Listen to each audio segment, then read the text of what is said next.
Le goût d'entreprendre, Doris Pradal. On vous invite à lire des livres jeunesse. La jeunesse, c'est entre 6 mois et 20 ans pour le livre à peu près. Cécile Panou. Oui, à peu près. Vous êtes avec nous sur Radio Présence pour le goût d'entreprendre et vous êtes à la tête de la librairie Tirelire installée à Toulouse. Bonjour Michel Dagras. Bonjour.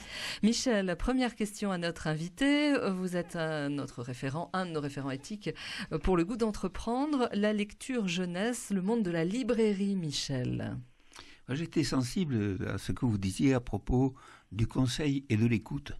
On sent qu'il y a un cœur de métier. Pour vous, très important, c'est une sorte de base anthropologique qui est particulièrement intéressante et qu'on ne retrouve pas ailleurs. Il faut être dans une librairie, et personnellement j'en connais, où justement on a ce double verbe, écouter et être conseillé. Mais vous avez dit au passage que vous aviez une ligne éditoriale. Donc sur cette espèce de fond de tableau, là, de base profonde, importante, est-ce que vous pourriez... Sur cette trame de fond, quelle est votre broderie, votre base éditoriale? Alors, quand on parle de notre ligne éditoriale, en fait, c'est en termes éthiques quelque part qu'on se place. Il y a un certain nombre de propos, tout ce qui est de l'intolérance, de racisme, enfin de grands sujets comme ça qu'on ne tolère pas. Des grands sujets de société. On se positionne, c'est-à-dire que des livres hyper sexistes qui sortent, si à la lecture on se rend compte de positionnements comme ça, on les proposera pas à notre public. Peut-être la ligne la plus importante pour nous, c'est cette tolérance. À partir de cette base-là, ça va orienter nos choix. Et donc il y a vraiment sur le fond une prise de position sur le fond. Il y a des livres qu'on a reçus et qu'on a retirés de la vente parce que on n'était pas d'accord avec le propos. Et après, quand on parle de ligne éditoriale, c'est aussi par rapport à la langue. Derrière les livres qu'on propose, on souhaite qu'il y ait des auteurs, même en documentaire. On va plutôt choisir des livres qui sont écrits par de vrais auteurs, des spécialistes, plutôt que des grandes collections et on ne sait pas qui a derrière. Des traductions. Dans la traduction aussi, on est sensible à ça. Maintenant, il y a quand même il y a des éditeurs qui proposent des livres où le langage c'est du langage familier ou c'est du langage texto. Ça nous intéresse pas.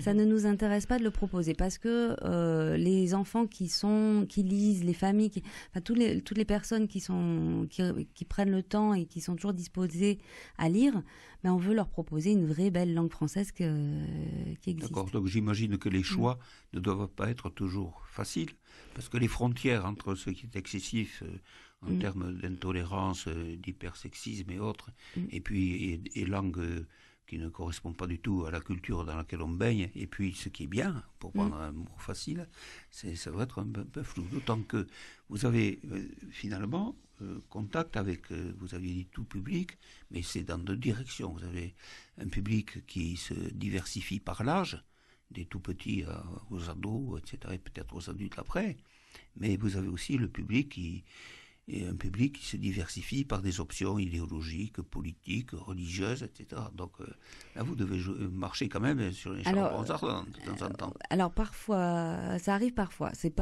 On n'est pas toujours comme ça parce que on se pose beaucoup de questions en amont des valeurs qui vont être transmises dans les livres qu'on propose. Donc finalement, on est assez confiant dans nos propositions de livres, mais on se retrouve parfois face à des gens qui ont des demandes qui correspondent pas du tout à ce qu'on veut transmettre.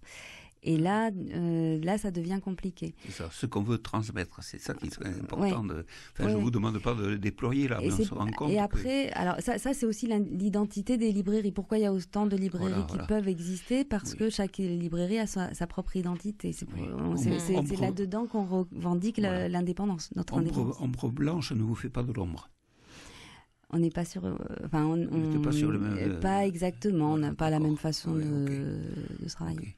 Mais j'aurais une question aussi sur Que sont devenus, c'est un vieux qui vous parle là, hein, que sont devenus les grands classiques?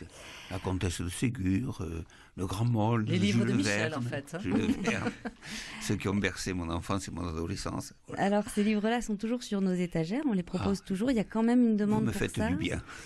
Mais, je dis un mais, c'est une littérature qui est devenue un peu difficile à lire aujourd'hui pour notre jeunesse qui a pris l'habitude de lire des ouvrages avec des textes avec une langue moins compliquée. Voilà. Il y a une langue qui est un peu datée. Ouais. Et donc, moi, ce que j'aime bien, c'est pouvoir proposer les deux. Une écriture plus contemporaine et aussi des classiques. Et puis il y a les BD dont vous n'avez pas parlé, mais les bandes dessinées Alors, aussi tiennent une Et il y place a importante. Astérix qui sort cet automne. Oui, alors Pour la les bande jeunes. dessinée, c'est un genre littéraire qui a explosé Ouais. depuis quelques années, mais c'est dans toutes les directions aussi. Hein. Donc Astérix va arriver, on va accueillir Astérix, le Noël Astérix, je crois que c'est... Et on sait que ça va bien fonctionner. Ça va bien fonctionner. Mais il n'existe pas que ça derrière. Dans la bande dessinée, maintenant, il y a de vrais auteurs. Il y a de plus en plus d'adaptations aussi de romans en bande dessinée. Et les auteurs films. Oui, mais les auteurs de romans participent à l'écriture des scénarios de BD. Je pense notamment à l'éditeur Rue de Sèvres, qui appartient, c'est le groupe École des loisirs. Les auteurs de romans qui sont adaptés en bande dessinée participent à l'écriture. Donc maintenant, on trouve quand même de la bande dessinée qui est écrite et de la bande dessinée de reportage, avec des choses qui proposent vraiment du fond. En jeunesse, il y a aussi une bande dessinée sans texte, dont on peut un tout petit peu parler, puisque ce ne sont que des cases, que des vignettes avec des illustrations. Mais ça nous permet d'avoir une proposition pour les très petits qui ne savent pas encore lire et du coup qui deviennent autonomes déjà dans la lecture avant de savoir lire. Et créateurs, parce qu'il faut mettre une histoire sur les images. Les libraires indépendants que vous êtes, Cécile, ont dû se réinventer, doivent se réinventer au quotidien, offrir des services qui sont un peu différents, c'est-à-dire des nouveaux concepts. Je pense par exemple au café-livre ou bien des animations autour des livres. Vous faites partie de ces libraires. Tout à fait, puisque en ayant déménagé là, cet été, on a un espace qu'on a appelé le Labo, un nouvel espace. Qui est un endroit dans lequel on pourra faire plein d'expériences autour du livre. Toutes les expériences, ce seront des rencontres, des animations, des expositions. Avec des auteurs, par exemple. Avec des auteurs, on va recevoir Marie d'Orléans, qui est auteure-illustratrice, là, le 14 octobre, ça se passera dans cet endroit-là. Alors, c'est des choses qu'on faisait déjà dans l'espace qu'on avait avant, rue Paris-Avenir. Mais là, maintenant, on a un vrai endroit dédié. Donc, on pourra accueillir plus de monde et plus confortablement. On pourra exposer aussi pour les illustrateurs leurs dessins pour les rencontres.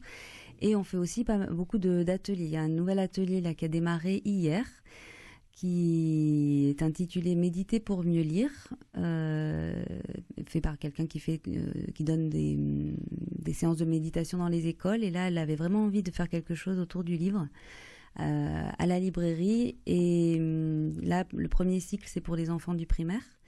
Donc, c'est vraiment de la méditation et l'introduction au livre, en fait, pour qu'ils développent leur attention, mais aussi leur capacité d'imaginaire, qu'ils se rendent compte. Donc voilà, ça, c'est vraiment très, très nouveau pour nous. Ouais, et dans cet espace-là, on l'a appelé le labo pour ça, parce que ça va nous permettre d'aller vers des expériences littéraires qui sont pas forcément sur le livre, qui sont satellites du livre. Qui sont autour du livre. Et c'est ce qui fait aussi votre différence, qui peut faire votre force. Oui, tout à fait.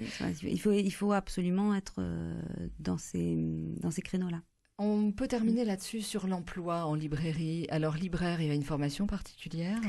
Alors, il existe des formations de libraires, l'INSL à Paris. On forme encore des libraires, bien sûr. Il y a des formations spécifiques en librairie et au métier du livre en général. Il y a des formations qui se sont ouvertes.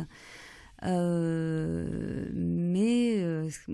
je vois autour de moi les libraires que je connais, tous n'ont pas fait forcément de formation. je parle un peu de moi aussi, puisque je suis pas du tout issue de formation telle que celle-là, mais oui, il y a des formations en librairie. Le souci, c'est que le nombre de librairies est ce qu'il est, et les tailles des librairies restent à peu près les mêmes d'une allée sur l'autre, et donc le nombre d'emplois en librairie, lui, n'augmente pas. N'augmente pas, bien très sûr. très peu. Ou sur des créneaux bien spécifiques, tels que le vôtre. Ça, Merci Cécile Panou. avec grand plaisir. Merci Michel Dagras. Merci à vous. La librairie Tirelire à Toulouse. Tout à fait. Merci à vous de nous écouter toujours plus nombreux sur Radio Présence. Vous souhaitez nous joindre, c'est très simple. Écrivez-nous, appelez-nous, entreprendre@radioprésence.com. Retrouvez cette émission sur décideurenrégion.fr/midi-pyrénées. Le goût d'entreprendre, une émission en partenariat avec la Caisse d'épargne, la Banque des entreprises et des professionnels de Midi-Pyrénées.